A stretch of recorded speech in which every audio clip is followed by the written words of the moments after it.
Welcome back to another episode of Let's Talk with Big Chief and yours truly, Stereo.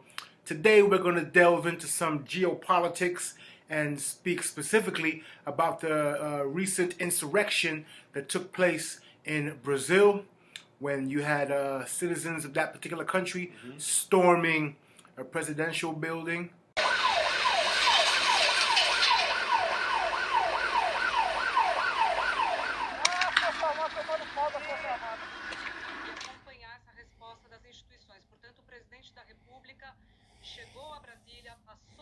Was it a presidential building? Yeah, the presidential building in addition to Congress and Supreme Court. Crazy. The vibe was akin or similar to the January 6th insurrection that took place in the U.S. So let's get into it, Chief.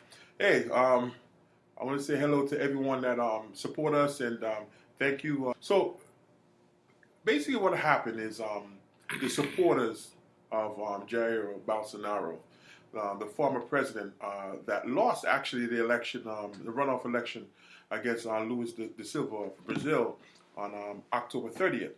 Well, his supporters have been camped out in front of the presidential campus, in addition to the military bases, saying that the election was stolen. So it's a eerie similarity to Trump, claim that the election was stolen. And it's funny that Bolsonaro, he's also a Trump supporter. He's aligned, to Trump in terms of right wing, and anything that Trump did, he followed suit. So he was known as an ardent Trump supporter.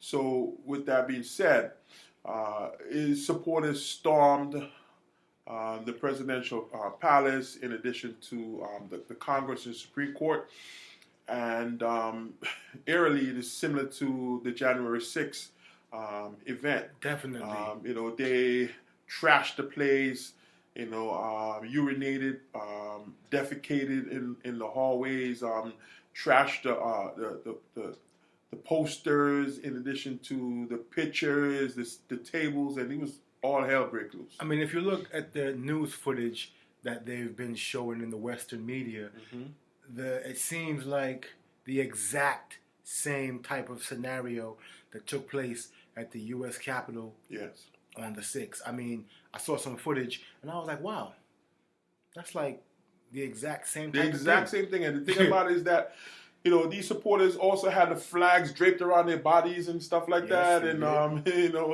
sitting down in the chairs and in Congress, and ardent nationalists. Yes. It's, I don't know.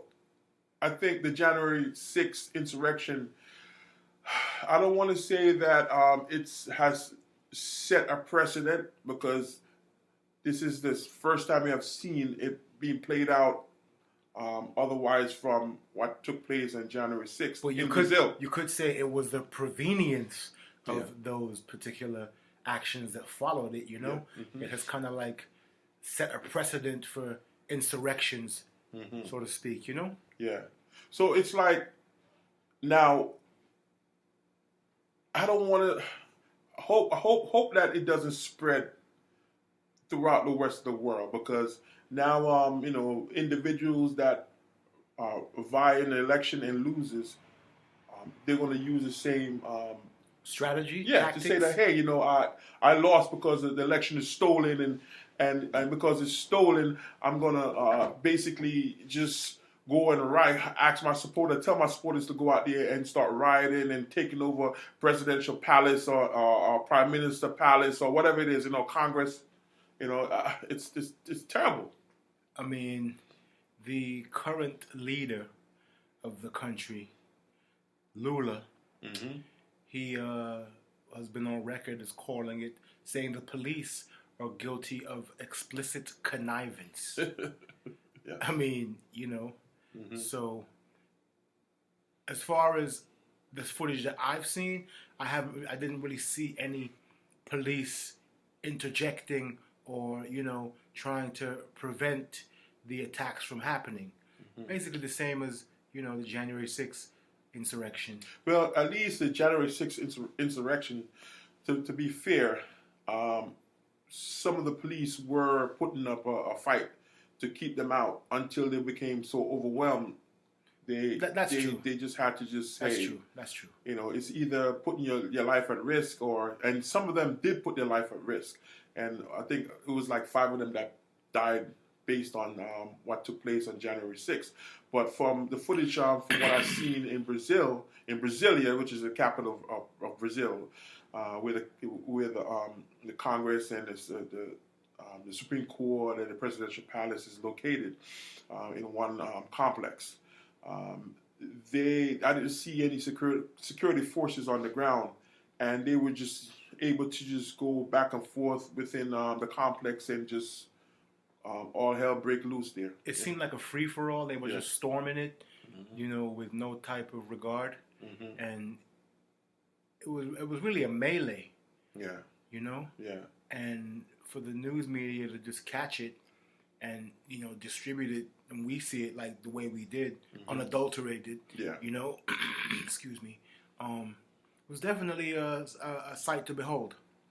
And the thing here is, when it comes to Brazil, we know the Brazilian politics is very combative politics.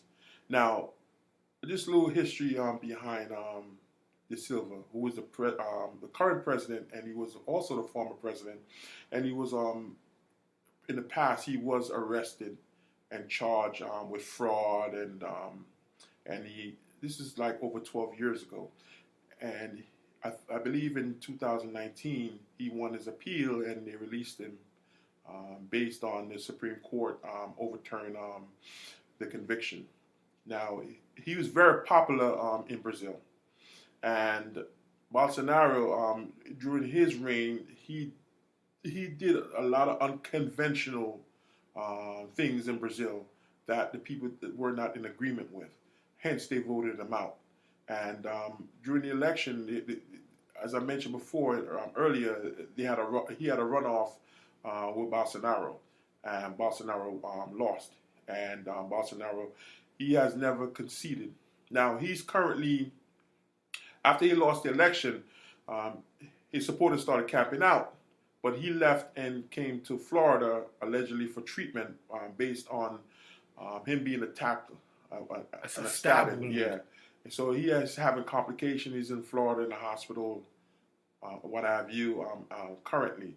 But he's still at odds because he's saying that, you know, the election was a fraud, the election machines wasn't working, and the Brazilian Supreme Court and the police investigators found that this was not so, and his claim is not valid. So it's eerily similar to what we have seen with Trump.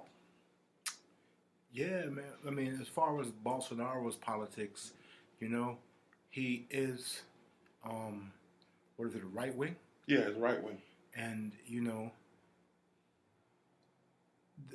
the similarities between him and Trump are very, very much visible in terms of their style and their approach to, you know, the way they govern. Yes. And it's just interesting to see, man. I mean, these are some very serious times, you know? Yeah. I mean, given that it's the beginning of 2023 and, you know, for it to manifest the way it has been, I mean, to be fair, these people have been camped out for the past few weeks since the election has taken place. And his supporters and, you know, his hierophants have been, you know, in position basically to really, you know, execute this type of a, you know, action. And the funny thing here is that not only that they're camped out, they've been camped out, but the authorities allow them to start swelling in numbers, right? And then they also, like I mentioned before, camped out in front of a military base. Like, that's crazy. Which military allow individuals, a group of people, to be camped out in front of their base?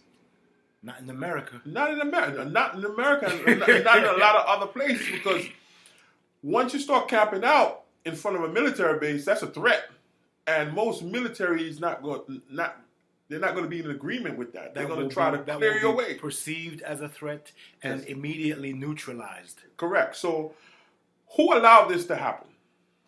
You know, it's alleged that over 1,500 individuals have been arrested, and they're going after more. But what about the powers that be that allow the encampment in front of the Congress, in front of the presidential palace and the Supreme Court and the military base and what have you? Who allowed this? You know, the government of Brazil has to take a look at this, just, you know, in terms of higher ups. There'll be some accountability, we hope. Mm-hmm. But, you know, in the meantime, in between time, stay tuned. Mm-hmm. Chief and Stero will definitely keep you updated as to the goings on and as the proceedings transpire. Yes. Like, subscribe, and share. And until next time, bless.